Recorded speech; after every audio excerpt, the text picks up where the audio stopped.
यहाँ जब आ जाओगे तब गाड़ियाँ मिल जाएगी।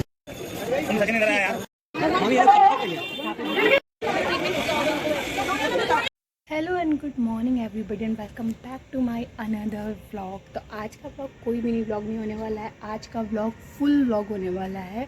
और अभी आप मौसम देख सकते हो कि सुबह सुबह एकदम अंधेरा है और आई थिंक सुबह का 6 बजा होगा। तो जैसे कि मैंने आपको अपने पिछले व्लॉग्स में बताया है कि मैं अभी आगरा आई हुई हूँ और आगरा आए हुए हैं और मथुरा वृंदावन न जाएँ ऐसा नहीं हो सकता। तो आज हम सब लोग यानी कि मैं, मौसी और तृप्ति मौसी जा रही हैं मथुरा वृंदावन, लेकिन मौसा जी के पास टाइम नहीं है तो हम लोग बस से जाएंगे। हम पहले कार से जा रहे थे बट अब हम बस से जाएंगे, कोई बात नहीं, जाना चाहिए चाहे जैसे भी जाए। तो फ़िलहाल अभी मैंने नहाया नहीं है और अब मैं जा रही हूँ नहाने। तो मैं आपसे मिलती हूँ रेडी होकर थोड़ी देर बाद, क्योंकि हमें जल्दी निकलना है, बहुत ज़्यादा लेट हो रहा है हमें ऑलरेडी। तो मैं आपसे थोड़ी देर में मिलती हूँ। ओके, हम हो गए हैं बिल्कुल रेडी और अब हम निकलने वाले हैं थोड़ी देर में और 7 बज चुका है ऑलरेडी, बहुत ज़्यादा लेट हो रहा है। चलो तो फिर निकलते हैं, रास्ते में मिलते हैं। तो हमारे दोनों कान्हा जी भी बिल्कुल रेडी हो गए हैं जाने के लिए और इनके इतने नखरे होते हैं ना तैयार होने में कि मैं बता नहीं सकती हूँ, इतने तो एक लड़की के भी नखरे नहीं होते हैं। खैर हम लोग बैठ गए गाड़ी में क्योंकि मौसा जी हम लोगों को छोड़ने जा रहे हैं बस स्टेशन तक, जहाँ से हमें एक बस मिलेगी जो हमें पहुँचाएगी वृंदावन। तो हम लोग सारे लोग गाड़ी में बैठ गए हैं और हम लोग बस स्टेशन जैसे ही पहुँचे हमें तुरंत ही बस मिल गई। तो हमने लिया 6ठी करा तक का टिकट और बस चलना शुरू हो गई और हमारी यात्रा भी शुरू हो गई। और इतना ज़्यादा एक्साइटमेंट है ना कि मैं क्या बताऊँ। और ना मैंने अपने ताजमहल वाले वीडियो में बताया था कि मैं 10 साल बाद ताजमहल देखने वाली थी। सेम मैं 10 साल बाद वृंदावन भी जा रही थी, क्योंकि मैं जब 4th क्लास में पढ़ रही थी ना तब मैं ट्रिप पर आई थी मम्मी के साथ, मम्मी के स्कूल का ट्रिप था उसमें। तो अभी मुझे कुछ याद नहीं कि मैंने क्या देखा था क्या नहीं। हम लोग उतर गए थे 6ठी करा में, जहाँ से हमें एक ऑटो लेना था जो हमें वृंदावन के अंदर पहुँचाएगा। और ये लिखा है मेरो वृंदावन, और शायद जब मैं आई थी बचपन में तब ये नहीं था, मुझे याद नहीं है अच्छे से क्योंकि मैं बहुत छोटी थी तब यार।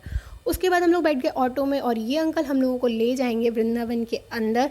और यार बहुत अच्छा लग रहा था, बहुत खुशी हो रही थी, मतलब लग रहा था बस जल्दी से उतर जाएं ऑटो से और जल्दी से वहाँ पहुँच जाए, बाकी बिहारी जी के दर्शन कर लें। बहुत अच्छा लग रहा था और रास्ते में बहुत सारे मंदिर भी मिल रहे थे जिनको शायद हम लौटने में घूमें, क्योंकि अगर टाइम बचा तो ही घूम पाएंगे, नहीं तो नहीं घूम पाएंगे। खैर कोई बात नहीं, भी फ़िलहाल जहाँ जा रहे हैं वहाँ फोकस करते हैं। तो ऑटो से हम उतर गए। उसके बाद हम जब थोड़ा सा आगे चले ना यार बहुत भीड़ थी, मतलब ऐसा लग रहा था यहाँ इतनी भीड़ है तो अंदर क्या होगा। खैर लोग बता रहे थे कि वीकेंड पे ज़्यादा भीड़ होती है और हम लोग मंडे को गए थे। फिर हमने लगवाया ये टीका और ये त्रिकुंड बोलते हैं शायद इसको, वो जो मुझे बहुत अच्छा लग रहा था, मुझे बहुत शौक भी है ये लगवाने का। तो हम आए थे घर से बिना कुछ खाए पिए, तो हमने डिसाइड किया कि हम पहले चाय पियेंगे उसके बाद आगे का कंटिन्यू करेंगे। तो हमने पी ये कुल्हड़ वाली चाय जो सुबह सुबह से बहुत अच्छी लग रही थी, बस थोड़ी सी कम मीठी थी लेकिन चाय बहुत अच्छी थी। उसके बाद हम लोग आगे बढ़ रहे थे, चलते जा रहे थे क्योंकि बांके बिहारी मंदिर जाने के लिए हमें काफ़ी चलना पड़ता है और ये थोड़ा भीड़ भाड़ वाला इलाका भी है। और यहाँ का मार्केट देख रहे हो सुबह सुबह से ही खुल गया, हमारे यहाँ का मार्केट तो इतनी जल्दी कभी नहीं खुलता है।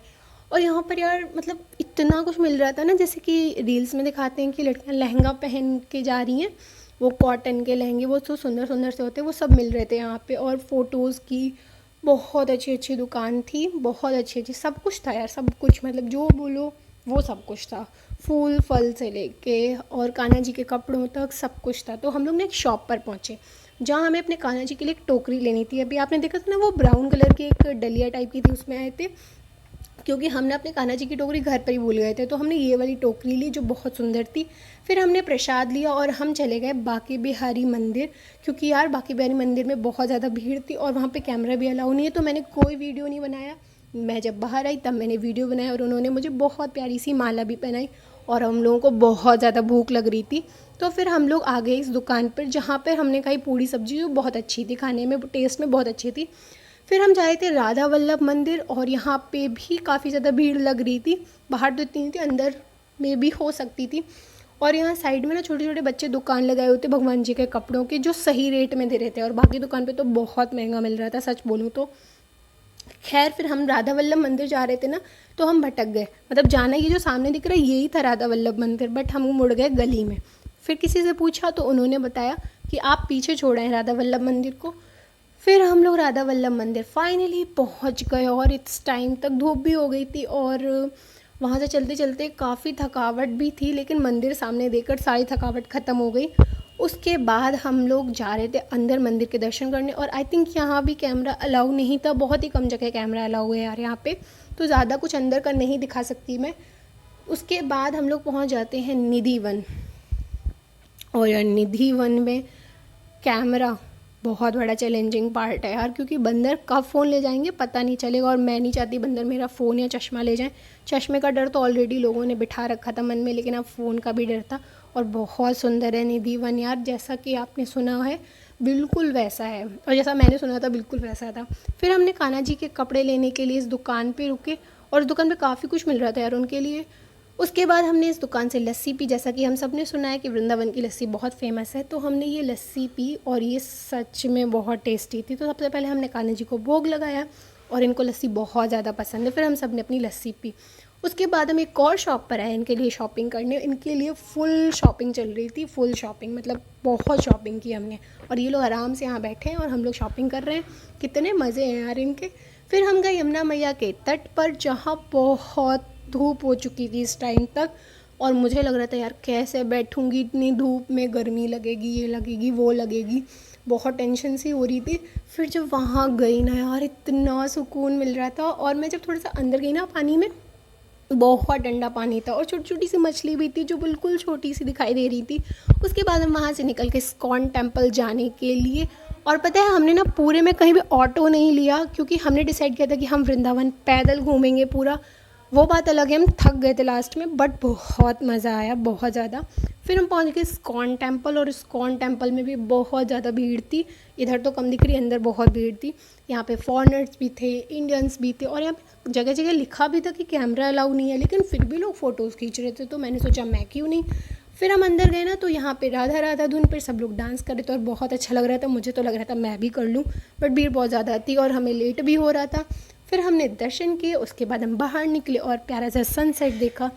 सनसेट बहुत अच्छा लग रहा था। उसके बाद जब हम और आगे बढ़े ना प्रेम मंदिर जाने के लिए, तो यहाँ पे फॉरेनर्स राधा राधा का जाप कर रहे थे, जो बहुत अच्छा लग रहा था, और छोटी सी राधा कृष्ण की मूर्ति भी थी जो बहुत प्यारी सी थी। और यार मुझे लगता है कि हम लोग अपनी संस्कृति भूलते जा रहे हैं और ये हम लोगों की संस्कृति को अपनाते जा रहे हैं। खैर कोई बात नहीं, आगे चलते हैं। तो हम प्रेम मंदिर जब जा रहे थे ना, तो वहाँ पे लाइटिंग शुरू नहीं हुई थी, तो हमने डिसाइड किया कि सामने वाली शॉप पर बैठ के पहले पका हुआ दूध पियेंगे, उसके बाद प्रेम मंदिर जाएंगे हम लोग, जब वहाँ पे लाइट्स वगैरह जल जाएंगी। और पका हुआ दूध सिर्फ मौसी लोगों ने पिया, मुझे बिल्कुल भी दूध पसंद नहीं है, तो मैंने तो नहीं पिया। फिर ना दूध पीते जैसे ही हम पीछे मुड़ के देखा, तो यार लाइटिंग शुरू हो गई थी और बहुत सुंदर लग रहा था। मतलब रील्स में ही देखा था मैंने तो आज तक कि ऐसा भी होता है और लाइटिंग होती है, झांकी है वहाँ पर, ये है वो है। मैंने रील्स में देखा था, लेकिन रियल में कभी नहीं देखा था। और जैसा कि मैंने सुना है कि कृपालू जी महाराज ने इस मंदिर का निर्माण करवाया है, और उनका आश्रम भी वहीं बगल में ही था। सच कह रही हूँ यार, रील्स से ज़्यादा सुंदर है, बहुत सुंदर है। इतनी सुंदर झांकी है कि मैं क्या बोलूँ यार, बहुत सुंदरता है। और मुझे ना पूरे वृंदावन में अच्छा लगा, और प्रेम मंदिर में तो लास्ट में आई थी मैं, यहाँ पे भी बहुत अच्छा लगा। मैंने बहुत कुछ देखा, और लाइफ में फ़र्स्ट टाइम मैं प्रेम मंदिर गई थी, तो और भी ज़्यादा मतलब खुशी हो रही थी कि फाइनली मैंने भी प्रेम मंदिर देख ही लिया। और पता है यार, वहाँ की हर एक झांकी में कुछ अलग बात थी। कहीं भगवान कृष्ण गीता का उपदेश दे रहे थे, कहीं वो गोपियों के साथ रास रचा रहे थे, कहीं वो गोवर्धन पर्वत उठाए हुए थे, कहीं वो राधा रानी के साथ थे। तो बहुत कुछ था, और हर एक झांकी में कुछ अलग था। बहुत अच्छा लगता है, और यार जो गया होगा ना उसको पता होगा कि वहाँ कितना अच्छा लगता है। फिर वहाँ से निकल गए, क्योंकि हमें ऑलरेडी बहुत ज़्यादा लेट हो रहा था, रात भी हो गई थी। और ये था मेरो वृंदावन, जहाँ पे हमने कान्हा जी से प्रार्थना की कि हमें दोबारा से बुलाइएगा।